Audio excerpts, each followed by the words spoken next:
नमस्कार दोस्तों, मैं सुनील कुमार आपका फिर से स्वागत करता हूं आपके अपने चैनल क्या ऐसा होता है में।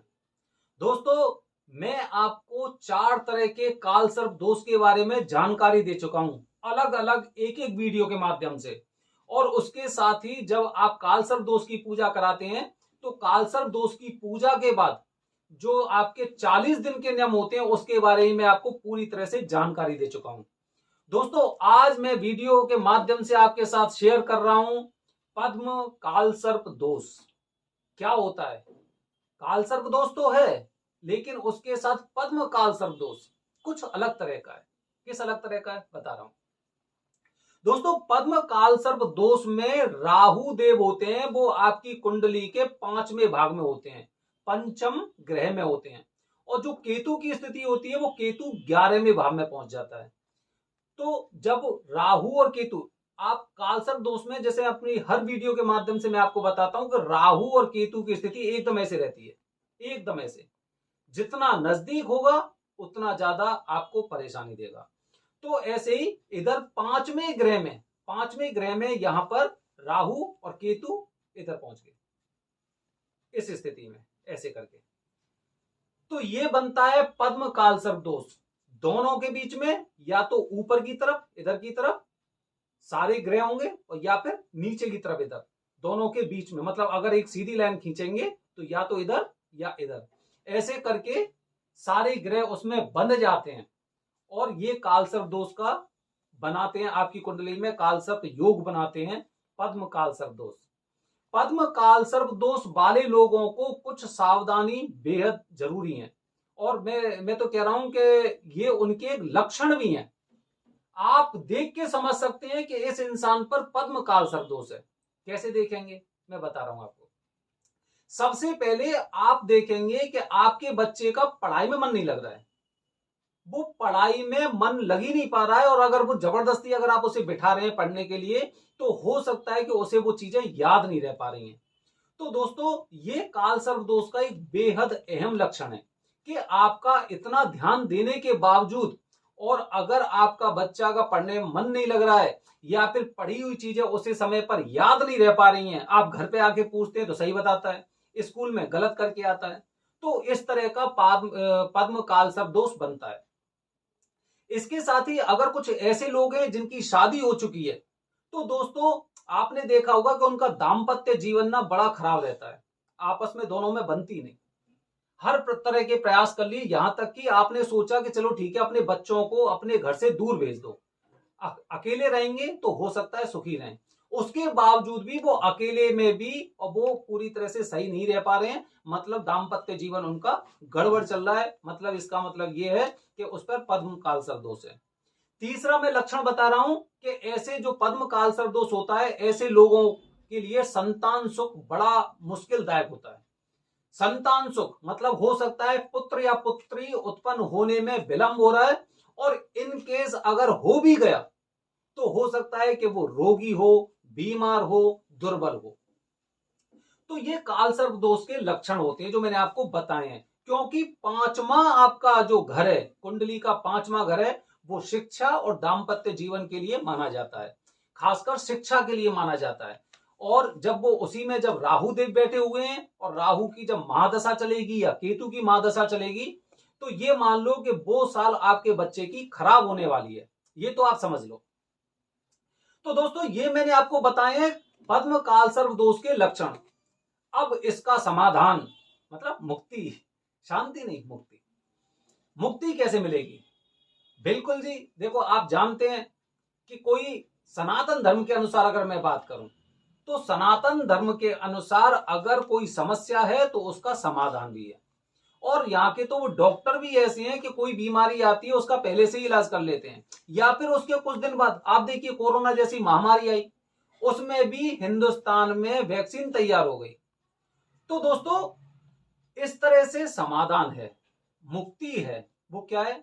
त्र्यंबकेश्वर या उज्जैन, मुक्ति क्षेत्र। त्र्यंबकेश्वर या उज्जैन में जाकर और आपको वहां पर पूजा करानी है कालसर्प दोष की।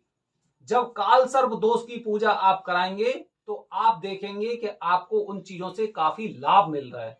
जो परेशानियां आप झेल रहे थे और अगर आपने अपने बच्चे की कालसर्प दोष की पूजा नहीं कराई है और वो शिक्षा के क्षेत्र में, तो ये तो आप उसके साथ बहुत गलत कर रहे हैं। क्योंकि जब आपको पता चल गया कि कालसर्प दोष है, उसके बाद भी आप पूजा नहीं करा रहे हैं, तो इसका मतलब ये है कि वो तो फिर तरक्की कैसे करेगा, कैसे तरक्की करेगा भाई? उस पर दोष है, वो खूब प्रयास कर रहा है, खूब कोशिश कर रहा है। अब वो कैसे पढ़े जब उसे वो चीज याद नहीं रह रही है? उसे याद क्यों नहीं रह रही है? क्योंकि राहु और केतु की स्थिति वो बनी हुई है कि जिसकी वजह से उसे वो चीजें याद नहीं रह रही है। अब आपने उसका इलाज कराया नहीं है, वो बेचारा क्या करे? तो गलती उसकी नहीं है। तो दोस्तों, आपको उज्जैन में या त्र्यंबकेश्वर में आपको पूजा करानी है। और पूजा आपको पूरी तरह से पता ही, जैसे अपने वीडियो के माध्यम से मैं आपको भेज ही चुका हूं कि त्र्यंबकेश्वर और महाकालेश्वर में जब भी आप पूजा कराते हैं तो उसका 100% फल मिलता है। अब इसके साथ और मैं आपको कुछ ऐसे निवारण के उपाय बता रहा हूं कि जिससे हमें मुक्ति मिलेगी, शांति नहीं मिलेगी, हमें मुक्ति चाहिए। अब मुक्ति कैसे मिलेगी दोस्तों? इसमें सबसे पहले, जब भी आप कालसर्प दोष की पूजा करा रहे हैं, चाहे त्र्यंबकेश्वर में या त्र्यंबकेश्वर में करा रहे हैं या उज्जैन में करा रहे हैं, तो आपको वहां पर क्या करना है? पंचमुखी, आठमुखी या फिर नवमुखी कोई भी एक रुद्राक्ष लेना है, कोई भी एक रुद्राक्ष। गुरुवार के दिन पीले धागे में, वहीं पर आप उसे गंगा जल, मतलब गोदावरी माता का जो जल है वो भी गंगा जल है, और शिप्रा माता है उनका जल भी गंगा जल है, गंगा जल तुल्य है। तो ऐसा नहीं कि आपको घर से लेके जाना है, वहीं पर आपको उसे रुद्राक्ष को पूरी तरह से उसे धुलना है। धुलने के बाद आप जिस भी तीर्थ क्षेत्र में हैं, दोनों में से, वहां पर आपको ले जाना है, भगवान शिव को दिखाना है कि देखो अब हमारी समस्याओं का समाधान करो। और फिर अगर संभव हो तो उसी जगह आप पीले धागे में अपनी गर्दन में, या फिर जिसे भी ये समस्या है उसको आप गले में पहना सकते हैं। मुक्ति मिलेगी। जब तक वो आपके गले में रहेगा तब तक काल सर्प दोष और राहु और केतु जो देव हैं, जो ग्रह हैं, वो पूरी तरह से शांत रहेंगे। ये मैंने आपको पहला वो बताया है। दूसरा इसका निवारण का ये है कि आप वहां पर जब पूजा करा ली आपने, और प्रयास करना आप कि आप बुधवार को पूजा कराओ। बुधवार को पूजा कराने के बाद गुरुवार को आप रुद्राक्ष भी पहन सकते हैं, और दूसरा जो उपाय मैं आपको बता रहा हूं उसे भी आप गुरुवार को कर सकते हैं। आपको पीले रंग के कोई कपड़े लेने हैं। आप जिस भी तीर्थ क्षेत्र में जाएंगे तो वहां पर आपको ऐसे कपड़े बड़े आसानी से मिल जाते हैं। तो दोस्तों, वहां पर कोई पीले कपड़े पहनने लायक, जैसे कुर्ता हो गया, धोती हो गई, पजामा हो गया, कुछ भी ऐसी चीज आपको दान करनी है। जब आप गुरुवार को ऐसी चीजें ऐसे क्षेत्र में दान करते हैं तो ये मान लो आपको मुक्ति का मार्ग मिल चुका है। और मेरा वीडियो देख रहे हो तो मतलब इस दोष से आपको मुक्ति का मार्ग पूरी तरह से मिल गया है, उसमें बिल्कुल भी संशय नहीं है। क्योंकि हमने कभी भी आपको शांति के उपाय नहीं बताए हैं, बल्कि हमने आपको मुक्ति के उपाय बताए हैं। अब दोस्तों, ये आपने दो काम कर लिए। अब इसके बाद जब आप घर पे लौट आते हैं तो घर पे लौटने के बाद आपको क्या करना है कि आपको हमेशा ध्यान रखना, आपको घर में आप अपने में मोर पंख रखिए। मोर पंख, जहां पर भी आपका पूजन का जो मंदिर बना हुआ है पूजा करने के लिए, उस मंदिर में या मंदिर के ऊपर या कहीं पे भी आपको मोर पंख रखनी है। और उस मोर पंख की आपको नित्य, जब आप पूजा करते हैं तो उस समय आपको उनको पूजा करनी है। ये मैंने तीसरा उपाय बताया। और चौथा और अंतिम उपाय मैं आपके लिए बता रहा हूं।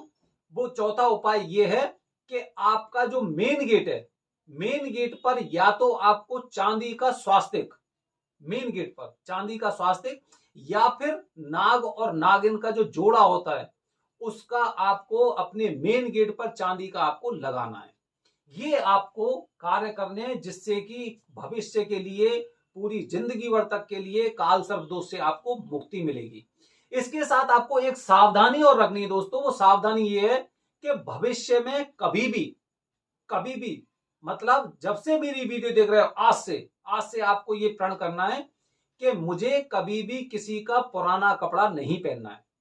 दोस्तों, जब जब आप उस पुराने कपड़े को पहनोगे तब तक वो ग्रह होते हैं जो आपके पीछे लगे हुए थे, आपकी कुंडली में की वजह से, जिन्होंने आपके जीवन को पूरी तरह से परेशान कर रखा था, तो ये मान लो पुराने कपड़े पहनने से वो चीजें फिर दोबारा से जागृत होती हैं। और वो दोष धीरे धीरे करके आपके ऊपर हावी होने की कोशिश करेगा। तो दोस्तों, आपको इस तरह से किसी के भी पहने हुए कपड़े, चाहे वो घर हो, परिवार हो, दोस्त हो, या फिर कोई आपकी रिश्तेदारी हो, किसी के आपको कपड़े उतरे हुए या पुराने कपड़े आपको नहीं पहनने हैं। तो दोस्तों, मैंने अपने वीडियो के माध्यम से आपको बताया है पद्म काल सर्प दोष की पूरी जानकारी, उसके लक्षण क्या होते हैं, उसका निवारण कैसे होता है। मेरे आने वाले वीडियो में आप देखेंगे दोस्तों, महापद्म काल सर्प दोष, उसके लक्षण क्या है, क्या सावधानी हमें रखनी चाहिए, और उसके साथ हम उसका एकदम मुक्ति कैसे पा सकते हैं। शांति नहीं, मुक्ति। धन्यवाद दोस्तों। हर हर महादेव।